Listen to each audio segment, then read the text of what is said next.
తాకట్లో ఉన్న మీ బంగారాన్ని విడిపించి ఆ రోజు ఆన్లైన్ రేటుకి కొంటాం. Sharma gold company. ఇటీవల భార్యాభర్తల మధ్య అనుబంధం రోజురోజుకి దిగజారిపోతోంది. వేద మంత్రాల సాక్షిగా పెద్దల సమక్షంలో 3 ముళ్ల బంధంతో ఒకటైన జంట కొద్ది రోజుల్లోనే విడిపోతున్నారు. క్షణిక సుఖం కోసం భాగస్వాములను దారుణంగా హత్యలు చేస్తున్నారు. గత కొంతకాలంగా దేశంలో భార్యల చేతుల్లో భర్తలు చనిపోతున్నారు. మేఘాలయ, గద్వాల్, అనంతపురం, నారాయణపేట ఇలా ఒకటి కాదు, 2 కాదు, వరుసగా ఇలాంటి ఘటనలు జరుగుతున్నాయి. ఓ భార్య ప్రీడి మోజులో భర్తను పక్కా ప్లాన్తో చంపేస్తుంది.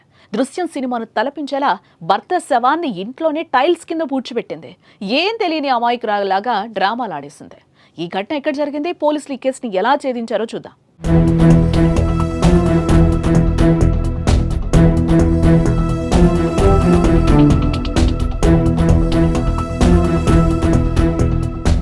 పెళ్ళంటే 100 ఏళ్ల పంట. కానీ ఈ మధ్య కొంతమంది ఆడవాళ్లు పరాయి వ్యక్తి మోజులో పడి కట్టుకున్న భర్తలను కడతీర్చుతున్నారు. వారంలో ఇలాంటి ఘటనలు 2-3 వెలుగు చూస్తున్నాయి. 35 ఏళ్ల విజయ్ చావన్, 28 ఏళ్ల కోమలా చావన్లు భార్యాభర్తలు. పెళ్లైన కొంతకాలం ఇద్దరు హ్యాపీగా ఉన్నారు. ఈ జంటకు 8 ఏళ్ల కుమారుడు కూడా ఉన్నాడు. ఈ మధ్యనే కోమలకు 20 ఏళ్ల మోను అనే యువకుడు పరిచయం అయ్యాడు. ఆ పరిచయం ప్రేమగా మారి అక్రమ సంబంధానికి దారితీసింది. తమ ప్రేమకు భర్త అడ్డొస్తున్నాడని అతన్ని చంపేయాలని ప్లాన్ వేశారు ఇద్దరు. పథకం ప్రకారం విజయ్ని చంపేశారు. హత్య అనంతరం కోమల, మోను ఇద్దరు అక్కడి నుంచి పారిపోయారు.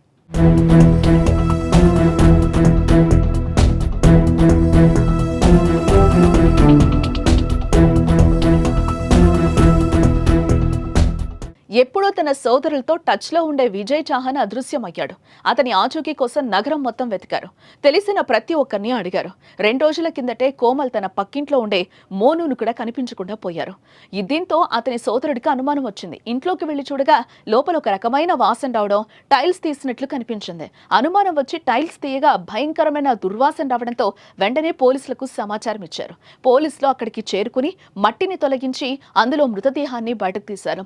ఆ తర్వాత పోస్టుమార్టం నిమిత్తం హాస్పిటల్కు తరలించారు. ఘటనపై కేసు నమోదు చేసిన పోలీసులు దర్యాప్తు చేపట్టారు. ప్రియుడు మోనుతో కలిసి భార్య విజయ్ను హత్య చేసినట్టుగా ప్రాథమికంగా అనుమానిస్తున్నారు. ఈ కేసులో మరో ట్విస్ట్ ఏంటంటే, ఇంట్లో టైల్స్ తీసుకున్న సమయంలో పక్కింటి వాళ్లు ఎందుకని అడిగితే బాత్రూమ్ కట్టేందుకని కవరింగ్ ఇచ్చింది కోమల. ఈ ఘటన స్థానికంగా తీవ్ర కలకలం సృష్టించింది. కోమల, మోనుని అదుపులోకి తీసుకున్న పోలీసులు విచారణ జరుపుతున్నారు. క్షణిక సుఖం కోసం కట్టుకున్న భర్తను చంపడమే కాదు, చిన్న పిల్లాన్ని అనాథగా మార్చింది. ఇలాంటి వాళ్లకు కఠిన శిక్ష వేయాలని కుటుంబ సభ్యులు, స్థానికులు డిమాండ్ చేస్తున్నారు.